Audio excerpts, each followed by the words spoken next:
Tonight we're on the 112th lesson in our studies in John. We have proceeded, I think, okay through this 18th chapter thus far. We did a little different last week when I bounced around a little bit from left, instead of going left to right through 18, we kind of jumped a little bit. And the reason we did that was to complete the Peter story at the fire. I didn't want to break up that moment. I wanted you to see that in its entirety. Peter warming his hands by that charcoal fire. Peter hearing the rooster crow, and then we even jumped ahead into 21. We didn't do a lot there, but just enough for you to know that the story ends good. It ends well. Jesus gives him a chance to be redeemed by another charcoal fire. So we got that out of the way. I tell you that up front tonight because we're going to skip some verses this evening, and it's not because they're not important, it's because we've already covered them. So we'll skip two passages. Well, actually, we'll skip one.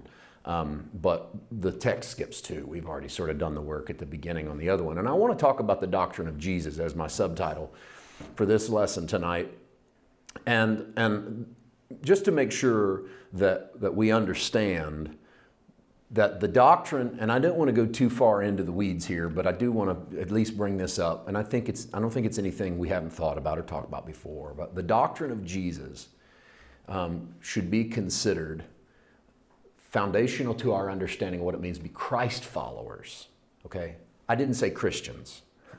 The reason I didn't say Christians is because he wasn't founding a religion. Jesus never gives this indication that he's starting something new called Christianity. The Christianity that we know has as its real fulcrum the teachings of Paul, okay? And the Apostle Paul. And what Paul gives us from, say, Romans through most of the body of the New Testament constitutes what most of us know about baptism, what most of us know about communion, what most of us know about the indwelling Spirit, what most of us know about justification. We don't get, say, justification teachings from Jesus. We don't get internal righteousness teachings from Jesus. We get a lot of things from Jesus, but we don't get some of the things we consider core to Christian thought. I'm not an apostle of Paul. I'm not a disciple of Peter. Neither are you. You're a disciple of Jesus. You're a disciple of Christ. So, while we're Christians and we take what Paul says and we run with it because it gives us our greatest insight through the lens of the Spirit to understand Christianity, that's not the same as talking about the doctrine of Jesus. And I want to make that point very clear because when Jesus goes to the cross, he doesn't go to the cross because he espouses the doctrines that you and I talk about in Christianity. A lot of those are Pauline. They won't come till after Pentecost. He goes to the cross because of the doctrine he presents, which is not a Pauline doctrine. And I want to dig into that a little bit because the gospel makes it relatively clear that because of what he did, what he said, he dies. He faces the capital punishment of the Roman Empire. So we can live in the Gospels and see that doctrine, and then we can watch how much it permeates the Pauline, Peter, John, James version of Christianity that we get in the New Testament. And I want to be up front. I know I'm kind of going slow through this. I just want to make sure we get this right, or that I say it correctly. I'm not downing Paul, Peter, James, John. I'm not downing Christian thought. That's not what I'm trying to do. I'm just trying to show you that there was a doctrine Jesus espoused when he was on the earth that ends up putting him on the cross. And I think it would be to our value to dig into that doctrine because we're disciples of a man named Jesus. We're disciples of how he lived. We're disciples of who he was. And that's decidedly important when it comes to who we are, all right? So let's think about this, first of all, based upon the trial. Here's a big, long paragraph that just try to get us on the right foot tonight. The most important trial in human history. And I know that's saying a lot, but come on, it's Jesus is going to die on the cross. I couldn't think of one that I think is more important to the flow of time than Jesus in his trial. So I call it the most important trial in human history. Has at least 7 historical witness accounts, which would make it as solid as any event in the life and ministry of Jesus. 4 gospel accounts, that's Matthew, Mark, Luke, John. There's also an apocryphal gospel, what is often referred to as the Gospel of Peter. This is about a circa 50-ish AD document that was left out of the canon. So it's non-canonical, is what a lot of scholars will call it. It's also apocryphal, seeing as it's not part of the canon, thus it's not considered endorsed by the Spirit, that doesn't mean it's not valuable, okay? And in this case, it's a fourth witness. And then two historians, neither of whom are connected to the New Testament, Josephus and Tacitus. Josephus is a Jew who writes the most important document for the Christian faith outside of the New Testament, if you want to understand what happens at AD 70, because he's a Jew who becomes a Roman, taken prisoner by the Roman army, and then writes a history of his own people from about 30 BC through at least 70 AD and then on. And then Tacitus is a Roman historian. He has nothing to do with the New Testament. He's not a Christian. He's not a Jew. And he lives right about 100 AD. He writes his Roman histories. And he's the Roman outside source of a man named Jesus, or historical source, rather, of a man named Jesus. And so when you hear people who say, oh, you can't trust there was a real guy named Jesus, of course you Christians believe that. You have 4 books where he appears in, Matthew, Mark, Luke, and John. They're all written by Christians. That's not true. It's an argument that has no legs. If you had nothing but Tacitus, you would have at least one eyewitness account in the first century who had nothing to do with Christianity or Judaism. You have more. Here's a fact, by the way, for you. I'm not up here trying to do apologetics, but it happens. You have more written historical evidence that a man named Jesus existed than you do that a man named Aristotle existed. And that is a historical, literary fact. So you have more reason to believe in a man named Jesus than you do in Aristotle. And Aristotelian thought is probably the most important contribution of Greek culture to the Western world. And so this trial is pretty big, and it's spoken of outside of the Bible. And so I think it's pretty important to take a look at it. Jesus, universally, and when I say universally, I mean in all 7 accounts, Jesus faces Pilate. He does not face all of the same Jewish bodies in all 7 accounts. Okay, they're kind of all over the map. Sanhedrin, Caiaphas, Annas, none at all. But every one of them Pilate. Probably because it's going to take that Roman procurator to actually commit Jesus to death. And so they all bring up Pilate. Only the Romans can inflict capital punishment. And that's really only a truth right around the time of Jesus. Somewhere, I didn't say that right. That's only a truth up until around the time of Jesus. Somewhere after Jesus, we get evidence that Jews in Palestine start to get a little more of their own individual governmental liberties and can inflict their own versions of capital punishment. Stephen is stoned to death in Acts 8. And James is killed in the book of Acts as well. Neither are killed by the Romans. They are both killed by Jewish leaders. And so sometime within the generation after Jesus, Judaism sort of flexes a little bit in the Roman Empire. Rome sort of gives them a little bit of self-autonomy. That self-autonomy leads to disaster, by the way, because within a generation, the Romans end up invading Jerusalem and ransacking the temple. So some of that flexing of their own muscle ends up costing them. But at this point, only they can inflict capital punishment. Jewish involvement in the trial varies between accounts. We talked about that a moment ago. But what is certain is there was no, and this is the sad part, there's no concentrated effort on the part of Israel to save one of their own. Not one moment do we see them take a stand for Jesus, even those who really could have done something to defend him. There is not a single instance in any of those 7 accounts that anyone came to the rescue of their own, which is odd. Almost in any culture, someone stands up for their own. They either stand up for their own kind, they stand up for their own race, they stand up for someone in their own country, someone in their city, and yet there's no evidence that anyone stood for Jesus in this account. Let's read our first segment tonight from John 18. Jesus actually goes before the high priest in verses 12, 13, 14. Then we break away to Peter at the fire in 15 to 18. And I pick you up in 19 tonight. And this is a passage we did not read last week. The high priest asked Jesus about his disciples and his doctrine. Jesus answered him, I spoke openly to the world. I'm not going to spend a lot of time on 20 through 24. We're going to spend some time on 19 tonight. I'm not going to come back to it next week either. So I want to work through it just a little bit. And then we'll kind of leave it because there's not a lot here that I really want to dig into. I just want you to see the conversation. Jesus answered, I spoke openly to the world. I always taught in synagogues and in the temple where the Jews always meet. In secret, I've said nothing. We can't take this to mean Jesus never said anything in private. But what we can take it to mean is that Jesus believed that whatever he said that caused him to be arrested, he had always said it in public. He's stating what he considers the obvious. I haven't led any sort of insurrection from a place of privacy. I haven't called these clandestine meetings and set up rebellions and overthrows. Whatever I've said that you've heard me say, I said it openly. I said it to your face. I said it in public. I said it repeatedly. And so I don't stretch this to say Jesus never said anything in private he didn't say in public. We know that's not true.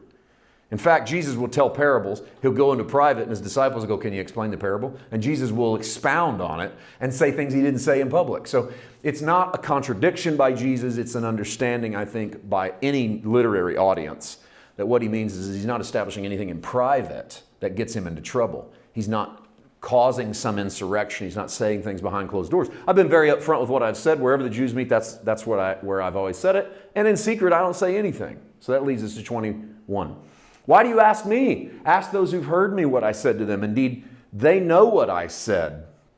And when he had said these things, one of the officers who stood by struck Jesus with the palm of his hand, saying, do you answer the high priest like that? This is the first evidence in the trial, and this is the first of many where Jesus is physically assaulted in any way. And this is the first time we've seen this in his entire life. Did he get in a boyhood scrape? I don't know. If he's like most boys, yep, he probably did. We don't have evidence of it. What we do see is in this moment, Jesus faces his first real physical confrontation, and it's all because he speaks so boldly to the high priest. We're most likely in the home of Annas, or also sometimes known as Ananias, the high priest, also father-in-law of Caiaphas. Although Annas and Caiaphas probably live in the same house, maybe on different sides of the house, but it was not uncommon for extended family to share the same roof. Something a little different in Western culture, but was not uncommon then. Whole generations, multiple generations living under the same roof. And so when he goes to one, he's probably going to the other. So he strikes him with the palm of his hand. You going to answer the high priest like that? 23:24, Jesus answered and said, if I spoke evil, then bear witness of the evil. But if well, why do you strike me? And it's a pretty straightforward statement. If it's been evil, bring up to me what was evil about it. And then Annas sent him bound to Caiaphas, the high priest. And it's worth noting, but not worth staying on for long. I brought this up last week. This is the only spot in the Gospels where Jesus goes to Annas, the father-in-law. The other Gospels ignore that. They don't have Jesus go into his home. Not a lot happens in this confrontation other than this is the first physical confrontation that Jesus faces when he's in this. But really, the heartbeat of this for me tonight is right here. It's the first verse we read. John 18:19. Remember, this was the first thing that happened in our story. The high priest asked Jesus about his disciples and his doctrine. Twofold question. I don't deal too much with the disciples issue. It's probably who's following you and why. Why'd you pick these guys? We don't know the answer to that question. Jesus doesn't elaborate. He doesn't go into it. The disciples were not all men.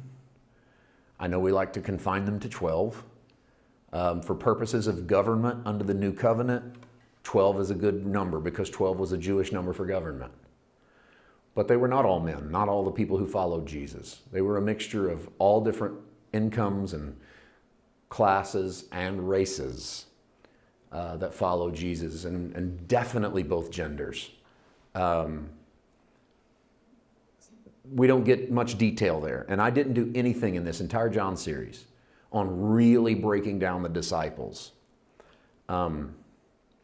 Because John doesn't do a ton of it. And so I'm not going to change that tonight. But just keep in mind that the discipleship of Jesus goes way past 12 guys. Okay? So it goes into this large group of people who would have been followers of Jesus. But his doctrine, we do got some stuff on. Because if you've ever read Matthew, Mark, Luke, and John, you're reading the doctrine of Jesus. Every time he opens his mouth, you're getting the doctrine of Jesus. You're getting an idea. You're getting to see what it is that Jesus believes. So I asked the question, what is Jesus' doctrine? And I want to bring up what I think is a pretty salient point. Christianity focuses primarily on the birth and the resurrection of Jesus. In fact, we have two major Christian holidays that we celebrate, Easter and Christmas. We celebrate his resurrection. We have Good Friday, so we kind of cluster the Passion together with crucifixion and resurrection. Basically, resurrection and birth. Even the Apostles' Creed says nothing of his life. But his life and his doctrine is what made him a threat, and we should wrestle with his doctrine. I've been thinking a lot about this for a few weeks. This idea that Christianity focuses, and we're coming up on one of those major holidays in the next couple of months. We focus on the birth. We focus on the resurrection. We pay marginal attention to the life of Jesus. And this to me is kind of interesting, and I'm going to wrestle some stuff out loud with you, okay? Paul doesn't talk a lot of, okay, not just Paul. The New Testament writers do not talk a lot about the birth of Jesus. They talk a lot about his resurrection. They don't give a lot of physical details of it. There's no indication of sort of celebrations around those two events. Paul's entire biography of Jesus in 13 or 14 epistles, his entire bio is found in Galatians. He was born of a woman in the fullness of time. He was born of a woman born under the law. That's his bio. He leaves his life alone. 1 Corinthians 6, he goes, we knew Christ Jesus according to the flesh. We don't know him that way any longer.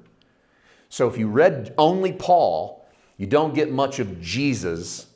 You get a lot of Christ. In other words, you don't get much pre-crucified Jesus. In fact, Paul never directly quotes Jesus in his epistles. There is a quote in the book of Acts that Paul is said to say that is attributed to Jesus. Ironically, that quote's not in the Gospels. That's odd. Paul never quotes Jesus in his letters. He doesn't say, Jesus said this, Jesus said that. If he does, he says, I heard it directly from Jesus. Such as communion. I heard it directly from the Lord by revelation, that on the night of his decease, he took bread and wine with his disciples. And so Paul has this version of the gospel that he claims to receive as revelation straight from God. But when we talk about the doctrine of Jesus, we're talking about what Jesus said when he was on the earth. It's interesting that we get excited about his birth and we get excited about his death and resurrection, and I'm not saying we shouldn't, but we don't put near the emphasis on the stuff Jesus said. And that was actually one of the things that has prompted my series, my monthly series here on Silencing the Lamb, because I'm kind of stunned at how sometimes we're quicker to quote Paul than we are Jesus. Because Paul is sort of the Christian founder as we know it. And yet here's our man, here's our guy, Jesus. And I think sometimes it's because Jesus is decidedly uncomfortable in some of the stuff he says. He's giving us instruction, ethic, principle that's just frankly not all that fun sometimes. And I think that has colored the way we look at the doctrine of Jesus. But I want to wrestle some stuff out. So I felt overwhelmed when I sat down to do this next part. I was like, well, how do you parse out the doctrine of Jesus? My goodness, it's loaded. I mean, look how long we've been in John. Look how long we were at those chapters written in red. And I didn't feel like at any point I exhausted that stuff. I'd get done with a chapter, we'd do like 6 or 8 lessons on it, and I'd be like, gosh, we could have easily done 15 lessons. I could have done 3 lessons on that one sentence. You know, there was a lot of time, because it's so jam-packed with this, with richness and fullness. And so I sat down today to try to bring this thing down to 2 or 3, because you just have bullet point the doctrines of Jesus. How do you do that? I don't know. I don't think I did a very good job, but I tried. I got it down to 3. I think that at least we can attribute to Jesus that might have put him on the cross. All right? So this isn't exhaustive. How can 3 be exhaustive? It can't. But think about these with me. 1, this one's really simple, but it holds this has got some TNT in it. Jesus revealed the Father. Jesus' doctrine brought man into a relationship with the Yahweh of Israel in a way that the Old Testament didn't even try to do. Jesus introduces how to pray, our Father. Jesus introduces he who will take up residence in you, way, truth, and life. No man comes to the Father but by me. Jesus introduces how, he says in John 17, I have shown them, given them your name. What name was that? Abba, Father. The doctrine of Jesus softens the edges of God so that he becomes Father. And it is not Jesus trying to change God. It is Jesus revealing God as we've never seen him through the lens of the Old Testament. So when you read the Old Testament, you study out Moses at Sinai, or you study the giving of the law, you study the journeys through the wilderness of Israel, you get a God.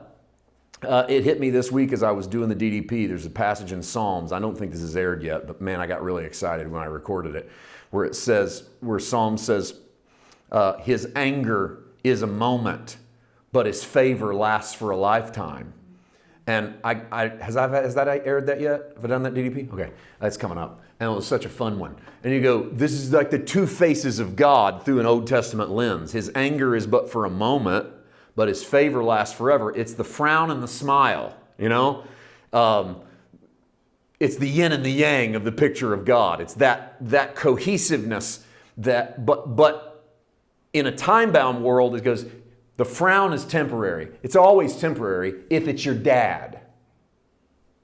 See that? It's almost like a prelude to that in the book of Psalms. You're not even in the New Covenant, but you got this prelude of the frown's always temporary if it's your father, but his favor lasts a lifetime. Why? Your father never stops having favor on you. He might frown at you, but you know it's only temporary because he's your father. And so you get into the New Testament, you see that in Jesus. You see Father revealed. And why it is so dangerous for Father to be revealed is if you really get people to believe God is their Father, then people feel comfortable going directly to God. They don't have the hoops to jump through. They don't have the hills to climb to get to God. They have God coming to them. And so I think the doctrine of God as our Father is picked up by Paul, but is established first by Jesus. Paul will run with it. Paul will give us sonship. Paul will give us adoption as sons. But the right to call ourselves the sons and the children of God, that's a Jesus doctrine. And may we never forget it, because all of our potential in knowing him in family ways, in relational ways, comes through Jesus. Second, this is a Jesus doctrine. Jesus elevated the law as a formula for loving your neighbor as opposed to a measurement of holiness. The doctrine of Jesus took the Mosaic law. It took the Torah that he had been raised in, that he knew, that the world around him was saturated in. It pulled it out of the realm of personal performance. His great objections in this was the Pharisees, whom every time he encounters them, he has some sort of public confrontation with. And it's never that, it's usually based upon the grounds that these guys are telling you this, but they're not opening their hearts up to the poor. They're not opening their hearts up to the hurting. They are crossing the sea to make a proselyte, and it's twofold the child of hell they are. They're an open sepulcher. They're whitewashed tombs. In other words, they put on a show because they keep the law better than you do, but they don't love the widow, and they don't love the fatherless, and they don't love the stranger, and they put their boot on the neck of the unfortunate.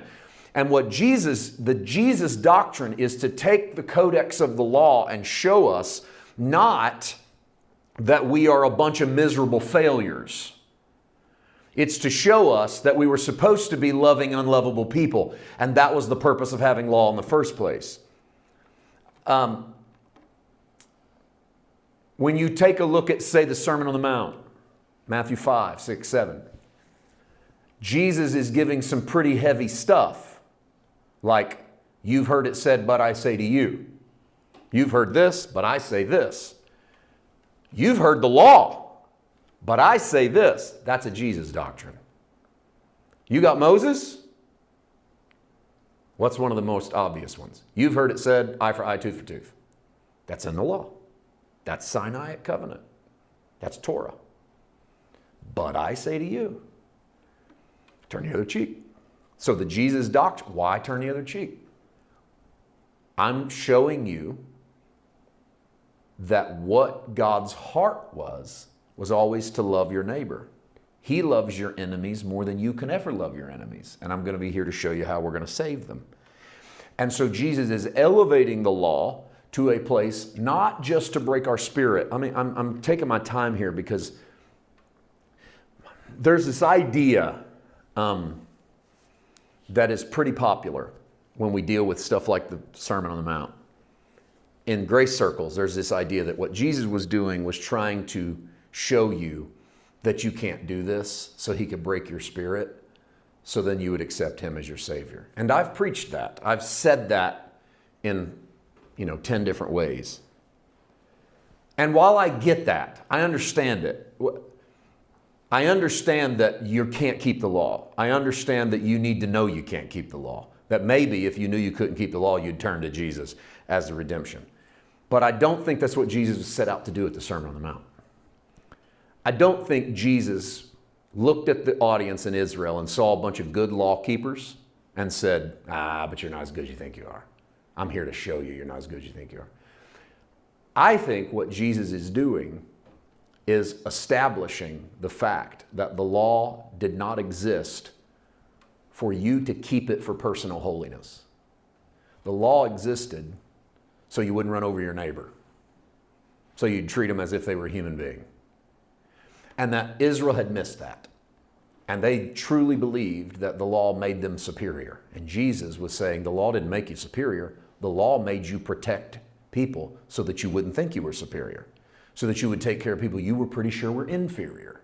So the Jesus doctrine is to elevate the law to its rightful place. Its rightful place is not the source of your righteousness. Its rightful place is that it protects its neighbor. And Jesus shows us that now this is a very crucial sentence or thought.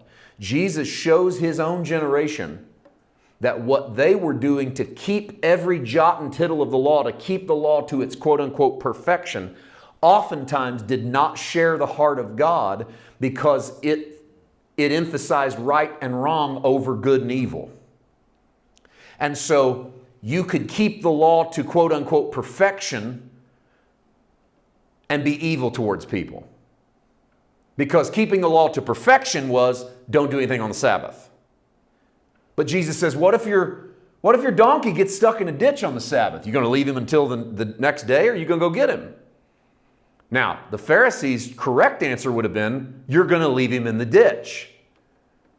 Jesus, his doctrine is different. His doctrine says, you wouldn't leave him in the ditch. That's the only donkey you have. What if he dies? If he dies because you left him in the ditch, then you don't even have a way to work on the next day. That's a stupid idea to leave him in the ditch. You go, yes, but the law demands that I leave him in the ditch. And Jesus' doctrine says you misunderstood the law. I'm here to elevate the law to a place where you care for those you're supposed to care for.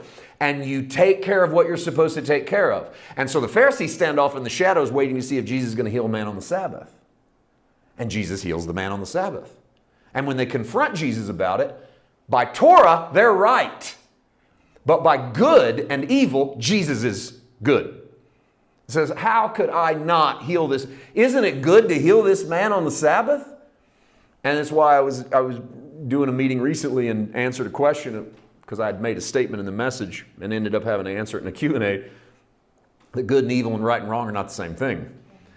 And the Bible fights that battle more than once, both Jesus and into the epistles, that good and evil can't be legislated.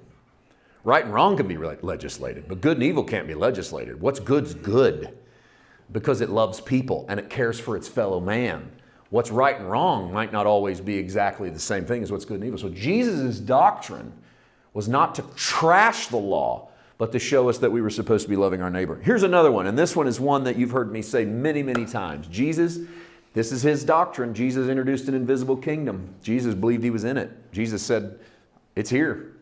He said, if I'm able to cast this out, then the finger of God's come upon you. Jesus introduced an invisible kingdom built on forgiveness, mercy, and nonviolence. I sat and tried to think about all the things I should have said the kingdom is built on and realized that technically you could keep saying a bunch of stuff that the kingdom is built on. I tried to dwindle it down to the three that I think were the most evident. Jesus forgave his neighbor, no matter who they were, no condemnation. Jesus showed the mercy of the Father all the time. He said, I didn't come to be served, but to serve. He said, you don't know what spirit you're of. The Son of Man didn't come to destroy men's life. He come to save them. And nonviolence. You can't look at Jesus. We just watched him get slapped in the face tonight in the trial. And Jesus doesn't respond the way we would respond. And that's outside the realm of natural world, how Jesus responds to his enemies. And so I don't really like the phrase invisible kingdom, but I used it because Jesus in no way believed that what he was introducing looked like Rome. He didn't think it was something you could see. In fact, Jesus said the kingdom doesn't come by observation. Doesn't come by looking at it.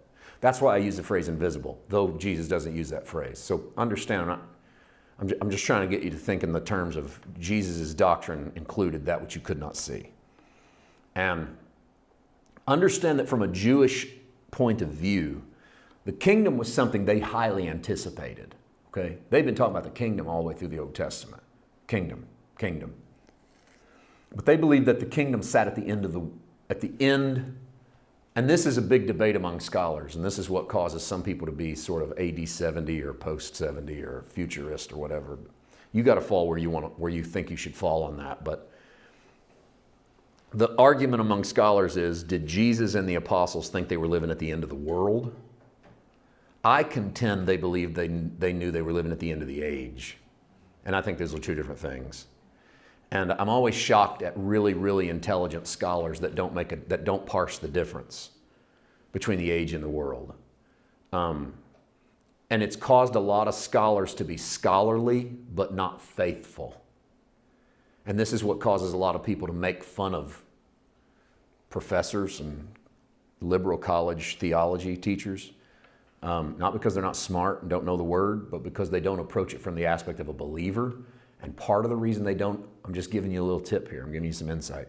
Part of the reason why, say, Ivy League theologians, and I'm not picking on Ivy, I'm just giving you an example, and that sort of theologian that's not sort of denominational Bible college theologian, but sort of secular Bible theologian, one of the reasons why they're professors but not believers is eschatology. In fact, it's the number one reason why they're professors but not believers, is because they look at the statements of Jesus and the apostles and they say they all thought they were at the end of the world. And they weren't. And if they weren't, then they're good people, but you can't put faith in what they said. I mean, if they were wrong about living at the end of the world. And so when I talk about the kingdom, a lot of people, there's so many schools of thought on that sometimes I have to slow down, sort of articulate what I mean by that. Because in some circles, if you say Jesus believed he was living in the kingdom, some of your scholarly circles would go, yeah, and he was wrong. Because we're still here. And because all of those things weren't consummated that were supposed to be consummated. And so you really have to make this decision. I told you this because you're mature. You got to make this decision for yourself when you study the Bible. Because you're really going to end up with this. Either they were living at the end of an age. I don't care what Paul thought he was living in. Either he was living in the end of the age or he wasn't. But if he was living in the end of the age, then his statements speak towards the end of an age. But if you believe those prophecies are end of the world, then you've got to think all these people were wrong. I don't know where the middle ground would be. Or you got to believe what our dispensational friends have done for a long time. You put all kinds of stuff on pause, or you ignore the clock and drag all things out as if the clock doesn't matter. So you're allowed to say, we're in the end of the age, but that could last 10,000 years, which makes your statement completely irrelevant to everyone if you were saying it in public. Hey guys, we're at the end of the age. You go, yeah, how long is that going to last? If you had asked Paul that, he'd have went, it's any day now. In fact, that's what Paul said. He's a thief in the night. Get ready. You don't know when it's going to happen. It's going to happen. And I've heard dispensationalists quote that and go, hey, Jesus is going to come like a thief in the night. I go, it doesn't work. You can't say Paul said that, plus you say that, and Paul thought he was living in the last days. So either Paul's nuts and he's not living in the last days, or the phrase last days has no meaning at all, because it could just be a last 10,000 years. So when I talk to you about the kingdom, I believe Jesus knew he had inaugurated the kingdom. John said it's on its way. Jesus comes along as the kingdom's here. You're not going to see it by observation. And yet there were things that were going to happen in that development. And that's the reason I told you all of that is because of where we're going to go in just a second. That happens at the trial of Jesus, okay? So kind of set you up for that. But there's one more, and it's not really a part of his doctrine. It's just in all of the above. All the above pose a threat to the gatekeepers of religion, and they pose a threat to the iron fist of the empire. You want to know why Jesus goes to the cross? Because everything above that fourth one is a true threat to the Pharisaical high priest version of Judaism. Because if you can go straight to the Father, and the law's not about doing better so you can get more from God, and the kingdom is actually here, then you don't have to go through man, and you don't have to go through lambs, and you don't have to go through Torah. You might be able to go access God through calling him Father, through knowing him as Father. And so he's a threat. You can't allow this This is going to sound weird, but I'm going to say it the way they would have said it. You can't allow this version of Judaism to exist, because that's what it would have been looked at. This is a crazy version of Judaism, and it's not allowed. And so Jesus becomes a threat for sure. So let me take you back to the text. Now remember what I just told you about eschatology. I didn't really mean to get onto the kingdom as much as that, but I do know that I need to, because I know where I'm going. John 18:24 says, Annas sent him bound to Caiaphas the high priest. Now notice this gap. So 25, 26, 27 is Peter standing by the fire and denying Christ. Remember last week we bounced back and forth? Okay, I skip it tonight because I want to show you what is kind of an incongruency in the text. Look at 24. Annas sent him bound to Caiaphas. 28, then they led Jesus from Caiaphas to the praetorium. So what happened? Now, you would swear, if you were looking at this screen and you didn't have a hard copy, that we skipped the Caiaphas segment from verses 25 to 27, but we didn't. What we skipped in 25, 26, 27 is Peter denying the Lord and the rooster crowing. So this has been a source this is a thorn in biblical literature. What's going on? Does John just skip the Caiaphas issue? My theory is that Caiaphas and Annas live in the same home. That's pretty much a standard thing. So the Caiaphas incident probably has already happened, and John's chronology is a little out of order, which is not unusual for John, if you've been following along in this series, for John to be chronologically out of order. But I also think that John knew the Caiaphas incident had been covered in such detail by the other gospel writers that maybe he skipped it. Remember, I think John was out to try to redeem Peter through the whole rooster crowing situation, so I think it was important to him to get back to that story. And he leaves out the Caiaphas incident. I don't want to leave out the Caiaphas incident because to me, it helps solidify the kingdom. So I want to show it to you from Matthew 26. Look at this. Now, I know we're not studying Matthew, but we're at a spot where we really need this because this is what's happening in our story. And I want to show you the Matthew version of it. Watch this narrative. Matthew 26, 59 to 68. The chief priests, the elders, and all the council sought false testimony against Jesus to put him to death, but they found none.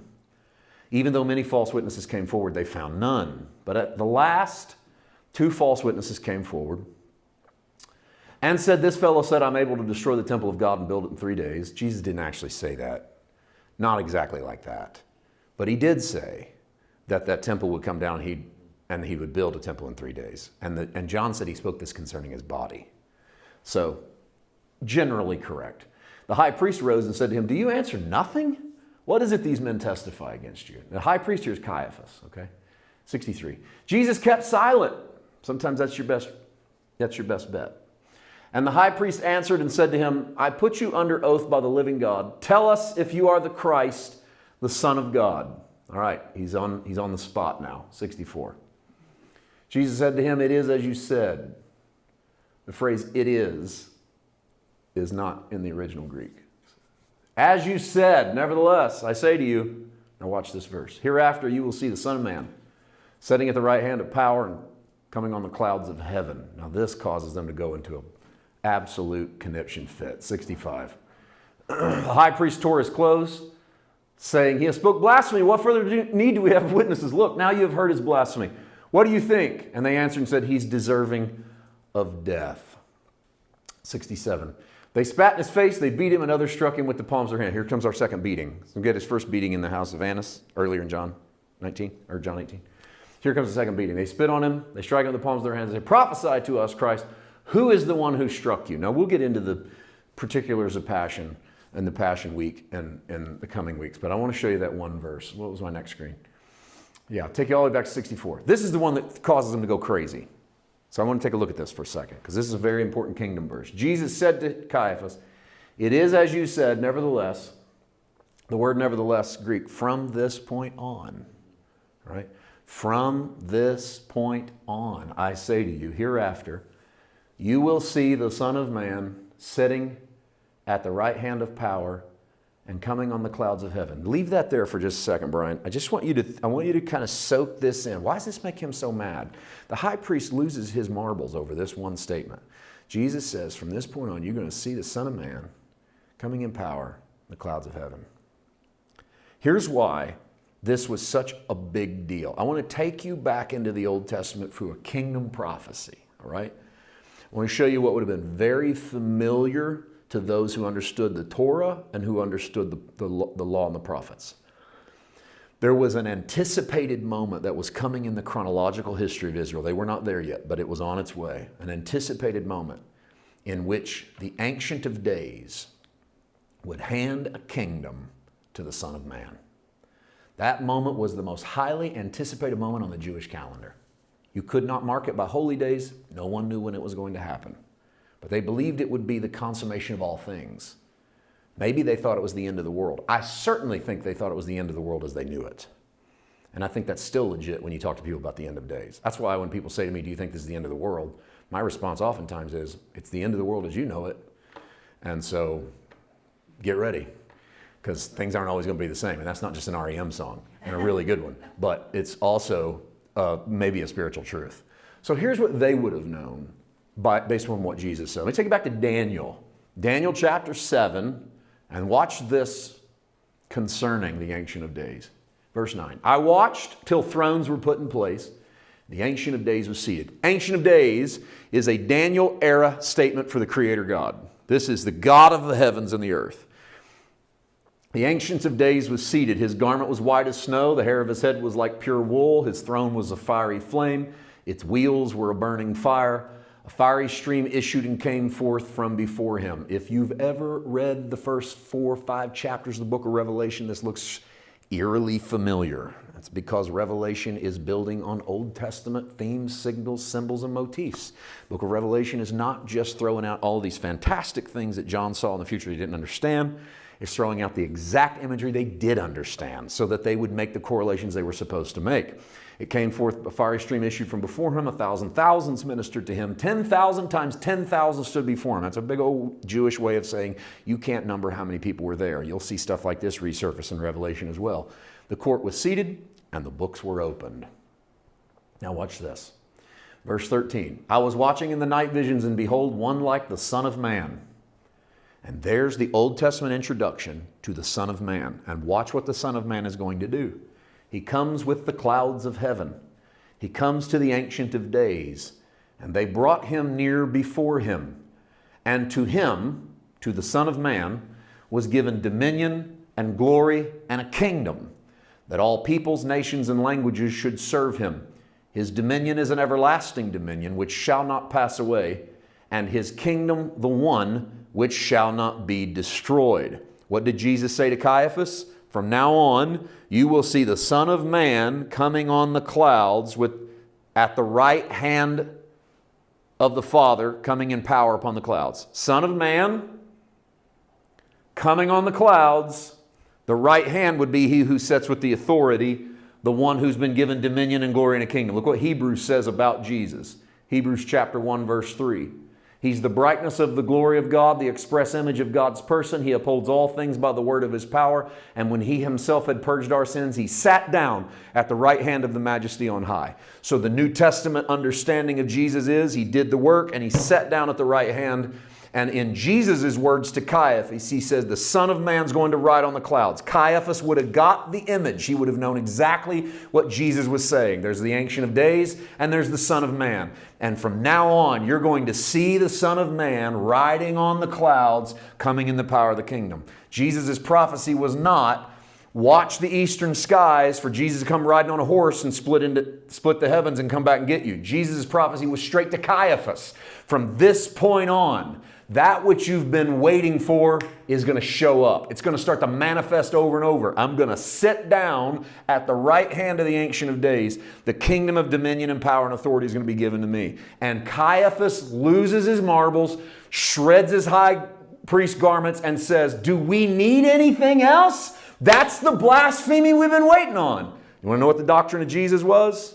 Not only is he my Father, not only is the lost you'll take care of your neighbor, this is what gets him killed. I got a kingdom. I got it directly from God.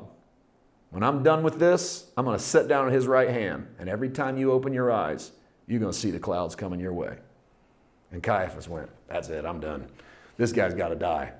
The doctrine of Jesus, if we want to present the doctrine of Jesus in the manner that Jesus presented it, we need to realize we are citizens of a kingdom that transcends everything in this world. And while we may not see the full consummation of it today, we better believe we see it today. Because that's Jesus sitting on the clouds of God. Otherwise, quit acting like Jesus is sitting at the Father's right hand. There's some stuff Christians just need to stop deceiving themselves into if they're not going to believe they're in the kingdom.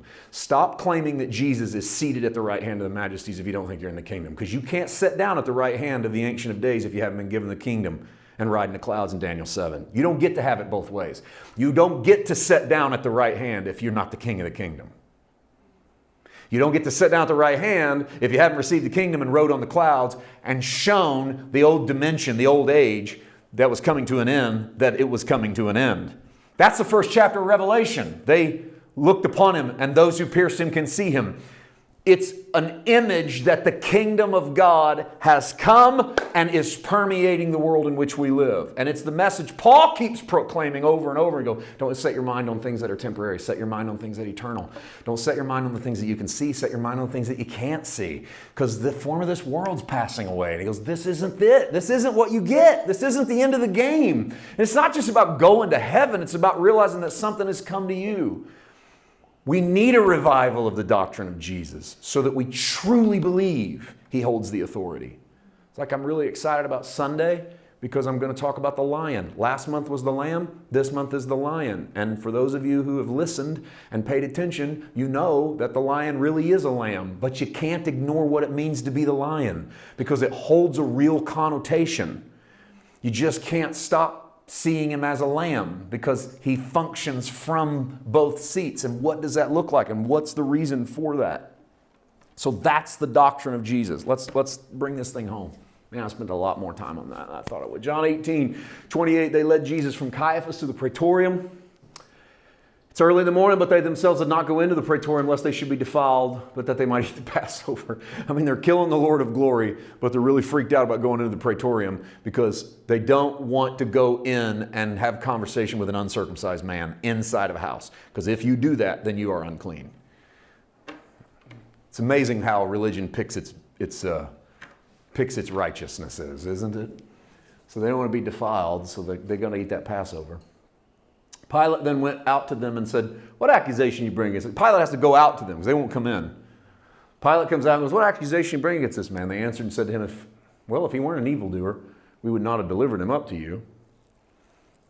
Pilate said to them, you take him and judge him according to your law. In other words, if he's doing evil in your eyes, then you just take him and judge him according to your law. You guys get out of here. I don't want anything to do with this guy. Why you wake me up in the middle of the night to deal with this guy? And the Jews said to him, and this is an important sentence, it's not lawful for us to put anyone to death, that the saying of Jesus might be fulfilled, which he spoke, signifying by what death he would die. Now, I really want to land the plane with this tonight. This is a very important thing to John in his version of the gospel.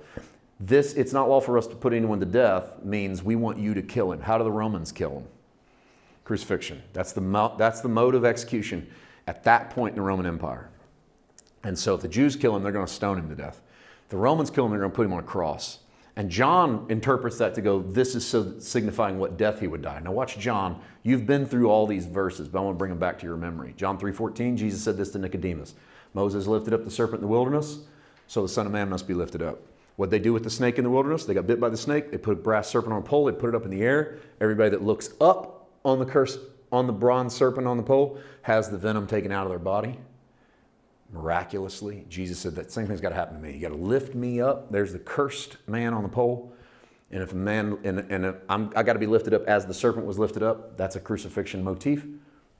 This is in John 8:28. Jesus said to them, when you lift up the Son of Man, you're going to know that I'm the one and that I do nothing of myself, but as my Father taught me, I speak these things. That's John's second reference to when you lift. That's not lift me up in praise, by the way. Contextually, that's when you lift me up in death. You're going to realize that everything I said about my Father was true. That happens. John 12:32-33, one of the most famous ones. If I be lifted up from the earth, I will draw all peoples, all men. Technically, get rid of that word. It's not there in the Greek. If I be lifted up from the earth, I will draw all to myself. This he said, signifying what death he would die. The all that he drew was all the judgment. He draws it into himself rather than in some lamb. It goes into the Lamb of God, which takes away the sin of the world. So there's 3 times, John 3, John 8, John 12, where John goes, if you lift him up, you lift up Jesus in the same manner in which you lifted up the serpent in the wilderness. And here might be the reason why for that. John's gospel emphasizes the lifting up more than the other gospels. In fact, it emphasizes it entirely. The other gospels don't make that big of a deal of the lifting up. Its late date of authorship, John's last for sure, could be a reason for John trying to frame the cross as a victory rather than a defeat. This is an extremely Pauline version of the gospel, by the way. Take the cross, which was a source of embarrassment, and flip it. Because you're supposed to be embarrassed if you're following a guy that died on a cross. Because the Romans don't kill their own. They only kill vagabonds and criminals. And your guy was blaspheming God and died as a curse from his own people. Come on, you can't follow him. So Paul makes it a mission in his writings to flip that script and take the cross from a place of defeat into a place of victory. I think John, and I told you this a long time ago when we started this, if you'll watch, Paul's ribbon runs through John. Here's another example of Paul's ribbon running through John. That whole lift up, lift up, lift up, that's very Pauline. Here's a couple moments in Paul's epistles. 1 Corinthians 1:18, Paul says this, the message of the cross is foolishness. That word in the Greek is literally the word for moronic. True, for the message of the cross is moronic to those who are perishing. But to those of us who are being saved, the cross is the power of God. Paul just leans into it and goes, look, if you don't believe in him, it's moronic to follow a guy who died on a cross. You do believe in him, you believe you died there too. And that's Paul's version of Christianity. Jesus couldn't preach that. Jesus couldn't preach, when I die, you die. Nobody would have gotten that. There's no way you can interpret that without a resurrection and a Pentecost. So there's a lot of things. When I told you earlier, Jesus' doctrine is not exactly the same as Paul's, it's not that they're doing this. It's that in some ways, there's no way Jesus could present what Paul will present. Paul will come along and say, his death was your death. When he died, you died. So for those of you that don't believe in him, it's moronic to believe in a cross. For those of us do, that's the power of God. That's where we see it happen. Sneak down a little bit further in chapter 1, 21-24. For since in the wisdom of God, the world through wisdom didn't know God, it pleased God through the foolishness of the message preached to save those who believe in it. Jews want a sign, Greeks want wisdom, but we preach a Christ that's crucified. To the Jews, that's a stumbling block. To the Greeks, that's moronic. But to those who are called, both a Jew and a Greek, Christ is the power of God. Christ is the wisdom of God. There's Paul redeeming the cross. He needed one more because he needed to deal with that cursed aspect. He does to the Galatians. Chapter 3, verse 13. Christ has redeemed us from the curse of the law, having become a curse for us. It's written, cursed is everyone who hangs on a tree. Paul pulls some Deuteronomy. He pulls his Torah, and he lays it into that verse. That's the quote marks. That the blessing of Abraham might come upon the Gentiles in Christ Jesus, that we might receive the promise of the Spirit through faith. Paul doesn't only redeem the cross as a place, oh yeah, he was cursed. Let me show you what being cursed means. If he can be cursed for you, he can relieve you from the curse of the law, revert you back to the sons of Abraham, and you can be a son of Abraham simply by believing in Jesus. So this John move of lifting up Jesus is a very Pauline move. We'll close right here because this is where we're going to start next week. 1833, Pilate entered the praetorium again, called Jesus and said, "Are you King of the Jews?" What a good spot to start next week. As we get busy with Pilate having his verbal confrontation with Jesus. It's a perfect place to kick off next week. And I know that we have at least another week and maybe more. One verse I wanted to give you, Jesus will say to Pilate, "My kingdom is not of this world." And that's a good qualifier to the things we talked about tonight. It's because my kingdom is not of this world. If my kingdom were of this world, my disciples would fight. And so we'll jump into that. And Pilate's famous question now, what is truth? The great question asked in the Gospels. And John tries his best in this gospel to answer it. A lot of ground tonight, covered a lot of stuff, hopefully good. Just get us thinking about the doctrine of Jesus. Let's just say a prayer just to let this soak in a little bit. Let the Holy Spirit do some work in us as we discover together through our walk, through our week, the doctrine of Jesus. Father, thank you. Thank you for another wonderful night in the Word. This exciting, wonderful adventure that you have us on, just mining out truth and enjoying this relationship you've given us. Thank you for the doctrine of your Son. As we sort of peel this onion back and find some of the stuff that we've forgotten about, that is such a Jesus doctrine that we get to call you Father. Not just call you Father, but know that we're sons. We get that because we watch your Son work. That we can see that whatever principles you put out through the voice of Jesus are so that we'll love our neighbors, so that we'll treat them with respect and dignity, so that we'll change the world through a means and a way that is nothing like the world, and that we are part of the kingdom. Help us to start to soak this stuff up and show us with the insight available only by the Spirit how this works in our life and how we can live this out. We thank you in Jesus' name. Amen.